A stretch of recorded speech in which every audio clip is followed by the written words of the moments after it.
Yeah, it's going cast 17th May. Got you here from mid Missouri as usual, and just talking to the market starting to loosen up. There was that big mansion I was supposed to sell for a couple $100 million, and it kept getting knocked down in price in LA up in Bel Air. It's a total joke.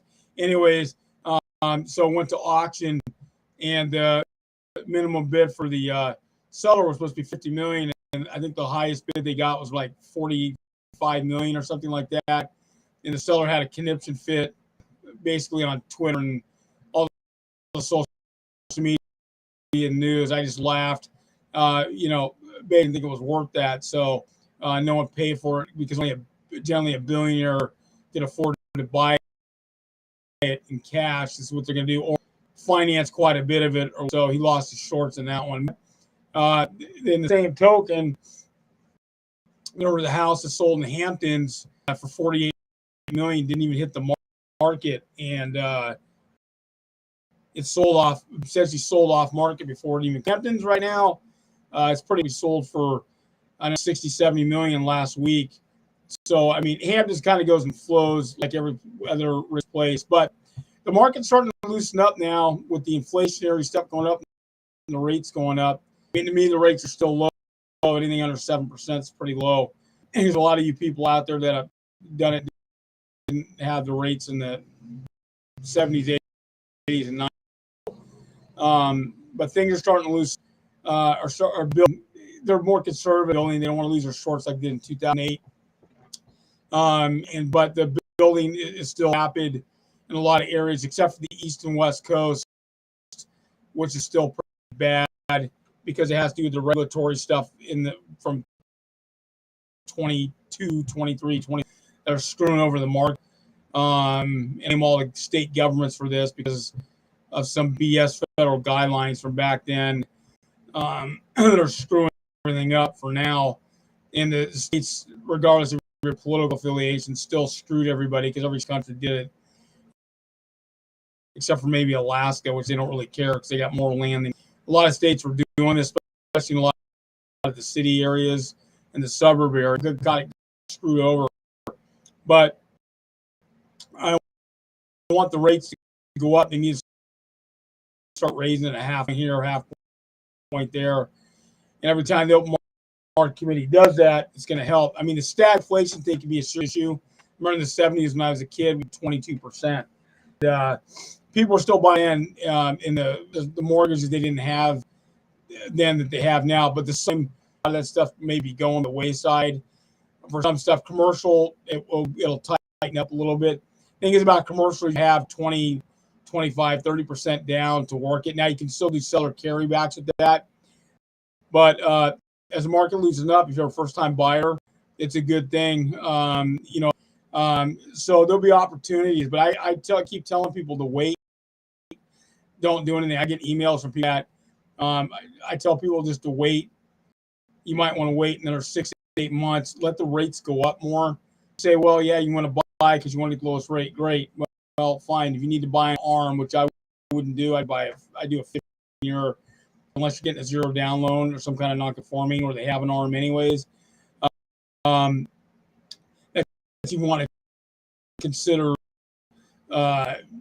waiting it out, because there's going to be a lot more inventory in the market, because the market's going to go busto here before too long. And I disagree with some of the economists saying that the market's not going to do it, especially that work for the National Association of Realtors, some of these, or Zillow, or Remax, or Global Bank, or Reality. What a joke. Reality stock was $10.64 last week, and they're changing their name. Reality owns Sotheby's, Coldwell Banker, Century 21. They own a couple other things too. $10 a stock. They should be selling at minimum $150 a share right now. I mean, if I was a billionaire or multimillionaire, yeah, I could go on and scoop up a lot of stuff. But they're just getting hit left and right. And it has to do with a bunch of these lawsuits, which I've been talking about, which could have a major here down the road on the real estate commissions. And that's just kind of how it contacted by a company who wants me to sell franchises for them. Basically, they're a discount commission company, which may start flying more, but you still, I mean, it's a give or take on the market because it's the market conditions are going to do that, not the damn government. Needs to stay out of it. I mean, these lawsuits from way back in Trump before they got to now, but it's still they've had these lawsuits before, even during Obama and Clinton. So and Bush. I mean, it's not uncommon if it cut deals with the Justice Department, but it's just bad. The market loosens up, but the rates keep going up. I hope they raise the rates. I hope they raise them another 2 points, point and a half at least. It'll take some of the cheap them, and there'll be some losses, some loans. I mean, you got low, on their commercials talking about 300 different loans, blah blah blah, because all they're doing is they're signing it with a bunch of because they're brokers. They have their own money, they portfolio, but also too, on the secondary market, they have hedge funds and banks that have subsidiary companies that sell money, and that's just kind of how it usually works. So, not going to be a lot of opportunities soon. If you're an investor, you want to buy some commercial real estate, yes, you need to do it. You want to get apartment buildings. If you're going to buy a commercial building, you know you can run it out, but if it's already rented, do it. But be prepared if it's rented. If we get this going on, which is coming, and some of this other stuff be bad. And also, too, the Russian war in Ukraine's not going so well, but they did hit them today. And they haven't talked about this, the entire Baltic fleet of subs all went to sea about 4 or 5 days ago and had ballistic nuclear weapons on them, which isn't good. And also, too, they moved basically, or they're probably within about 40, 50 miles. So a lot of the stuff isn't good because it affects a lot of things. It's a psychological effect, but also, too, it affects economies of the world. Also, too, it affects markets.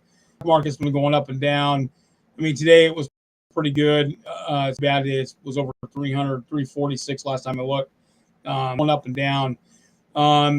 So you have to look at all these different factors when you're doing it. But as an investor or buyer or seller, you need to look at it. If you're a sellers, hot markets, quote unquote, are usually just certain particular areas, and depending where you're at, in a metropolitan area that you're in. Every area in a metropolitan area is hot. So that's a big misnomer. There's a lot of rich areas where markets didn't move very much at all. I mean, there was an article on that on Wall Street Journal not that long. So don't get caught up in all the BS and all these different companies having all their problems and that. But the reality thing is kind of a eye opener because their stock price is so low. I mean, $10 a share, $10.64, allowing up or down a few cents. But a company like that, is a Fortune 100 company, should be selling at least $150 a share. It's just I don't understand it. I mean, Remax stock got slammed too, lower than it should be. Should be selling at 75 to 150 a share. Probably 100 is the index, and it's down in the 40 to 50 range. And there's some other companies out there too. Things aren't as cheerio for a lot of them, and they're trying to do stuff. So, a lot of this it has an effect long term in the real estate industry because of all these lawsuits. But as an investor or buyer, effect on you at all. Basically, what you're looking at is the inflation. As your seller, this is going to affect you in some ways because the buyers are going to be harder for them to finance, and that's just kind of how it is. It's going to be harder for them to finance deals because the inflationary is cutting into the DTI of what they're allowed to borrow, and so credit card debt's getting out of control too. So you have all these issues which are going to force the bubble bursting, and they say it's not. I think it could potentially be a lot worse because the bond market out in different areas. So if I was an investor or buyer, I would hold on and wait a while and before you did, especially investor and buyer, start looking at apartment. If you're a real estate agent, you need to get off your rears. You need to start looking at getting on bank lists for foreclosures that are coming up. Also, to doing commercial properties. You know what I mean? Start selling those and doing that. Be quick. So this is one of the problem I hate about real estate agents because so too damn one-sided. Mortgage broker, same thing. You should be doing commercial loans too. And commercial loans aren't regulated as the residential loans. You don't need a license too. It really doesn't matter. But if your broker doesn't do it, you need to change shop. These are things you do because most now barely know how to do the loan now. They barely know how to do the paperwork or good faith estimate or, fill the stuff out, blah, blah, blah, blah, blah. Real estate agents, you need to learn. A lot of real estate agents don't know anything about financing. They barely know anything about conventional as it is, how to set the paperwork up, how to do everything. Because you need to help your mortgage broker do that, set it up properly, and set the pace. These are things you need to do. And also, too, if you're a buyer, an investor, make sure your credit is good to go. If you got cash on hand, that's good. You know what I mean? But your goal when you buy real estate is to basically put the least amount out of your pocket. So if you have to fix it up or do whatever. So if you, as a buyer, if you're just buying homes or you're buying a duplex, triplex, you can totally work it. In Burien, Washington, which is right outside of Seattle, area I grew up in. I mean, there was a triplex that was going for $1 million. The same triplex 10 years ago was going for $350, $400, maybe $300, maybe $350. 10 ago. It's kind of a joke how things have changed. You're just kind of laughing like, what's going on? But that's just kind of how it goes because in the Seattle area, 36 to 38%, somewhere in there, maybe 37% of all the homes, single family homes, are all paid in cash. So there's no debt. So that changes a lot of stuff. People don't want to sell. And Portland's not as high. The Bay Area around Seattle in that direction. LA is kind of a mix. San Diego, Ventura, Riverside County, St. Louis, up into Fresno, Bakersfield. That's a good area to buy real estate in. Is Ventura County if you're in LA. If you're in Ventura County is a good place to look at. Riverside County, LA County, Orange County aren't that good. LA County, you got to go way out because the county goes 50 miles in each direction. You got to go way out. You can go in the valley. There's some okay deals there, but you got to go further up north, out of the city, past Inglewood, but further up north. St. Louis Obispo County is a mixed bag. Riverside there. San Diego, you got to go way in the interior to find a good deal.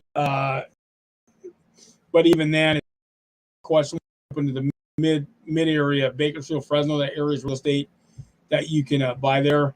And everyone there works, so you're good to go on that one. So, I mean, that's the area I would look at. Or Northern California, I mean, you got to go past Sacramento, up about 100 miles. You start getting up in Ukiah and these other areas in the north.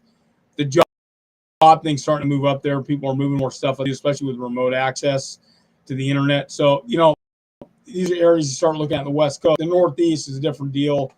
It's pretty much a ripoff. A lot of people are moving into Pennsylvania, but the East, all in New York, unless it's way upstate, or in New England area, except for maybe some parts of Maine, it's just it's pretty much unbearable for the most part unless you're way out in the country. So it costs quite a bit. So these are just things to think about. Anyways, got any questions? Go to nickforecast.com, forecast, or if you need finance questions or whatever, I got some different things. Go to cobrafunds.biz. Anyways, see you later.